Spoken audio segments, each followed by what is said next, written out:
ગુજરાતમાં દારૂબંધી કાયદો છે, પણ કાયદો ભંગ કરનારા હવે ગુનો કરનારા નહીં, કાયદો અમલ કરાવનારા જ બની ગયા છે. અરવલ્લીના શામળાજીમાં પોલીસે એક પંકજ પરમાર નામના પોલીસ કોન્સ્ટેબલને દારૂની હેરાફેરી કરતા ઝડપી પાડ્યો છે. પંકજ પરમાર અમદાવાદ એરપોર્ટ પોલીસ સ્ટેશનમાં ફરજ બજાવતો હતો.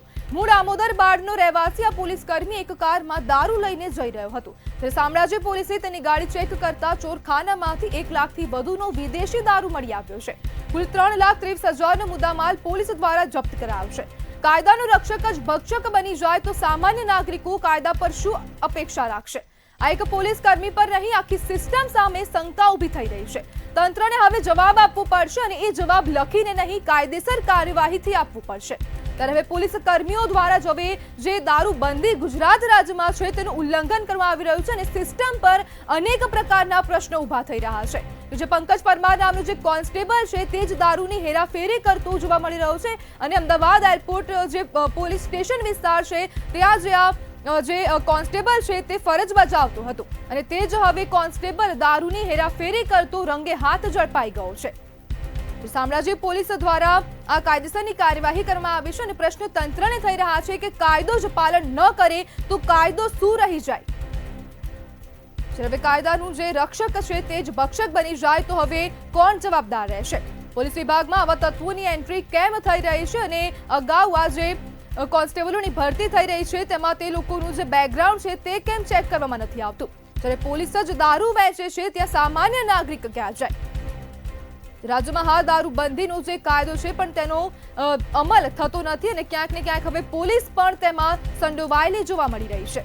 અને કાયદાનો રક્ષક જ ભક્ષક બને તો શું?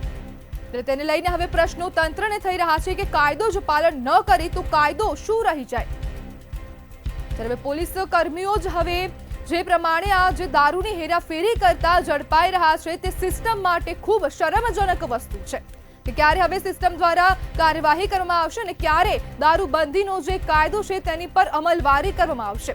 ખાલી દારૂબંધી માત્ર કાગળ પર જ હાલ જોવા મળી રહી છે. રાજ્યમાં અનેક જગ્યાએ દારૂના અડ્ડાઓ ચાલી રહ્યા છે અને પોલીસ કર્મી જ હવે દારૂની હેરફેર કરતો પકડાઈ રહ્યો છે. ત્યારે એક પોલીસ બીજા પોલીસને પકડે ત્યારે કેટલી શરમજનક વસ્તુ છે. જ્યારે કાયદાનો રક્ષક જ ભક્ષક બને તો શું થશે તેને લઈને પણ અનેક સવાલો ઊભા થઈ રહ્યા છે.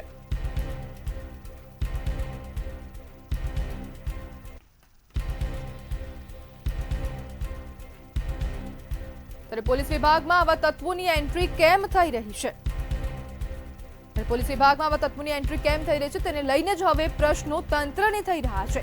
જ્યારે પોલીસ જ દારૂ વેચે ત્યાં સામાન્ય નાગરિક ક્યાં જાય? આપણી સાથે સામાજિક કાર્યકર્તા દીપક ડામોર જોડાઈ ગયા છે. દીપકભાઈ, શું રાજ્યમાં દારૂબંધી માત્ર નાટક છે?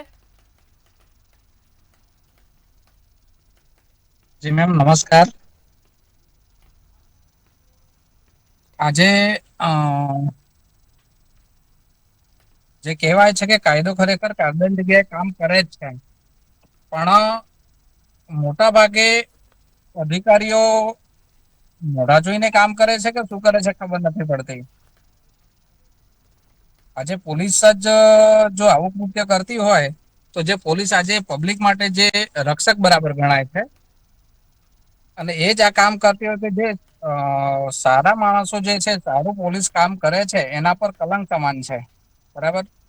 આજે દિલ્હીના એક કોન્સ્ટેબલ છે અજય ગ્રેવાલ, જેથી કરીને એમને દિવસે પોલીસની નોકરી કરે છે અને રાત્રે એ શિક્ષકની એમના ધાબા પર ક્લાસીસ ચલાવે છે. બરાબર.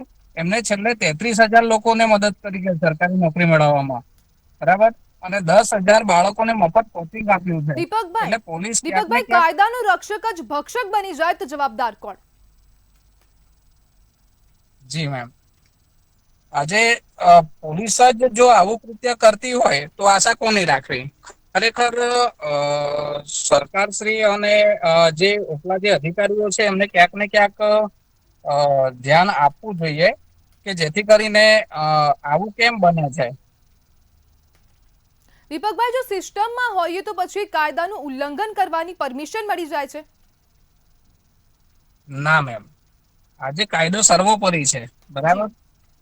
જો કાયદો લગાવનાર છે એમને ક્યાંક ને ક્યાંક જો ઉણપ હોય તો કાયદો વીક બની શકે, બાકી છે ને કાયદો કોઈના અંડરમાં નથી. જી દીપકભાઈ, જોડાવા બદલ આપનો આભાર.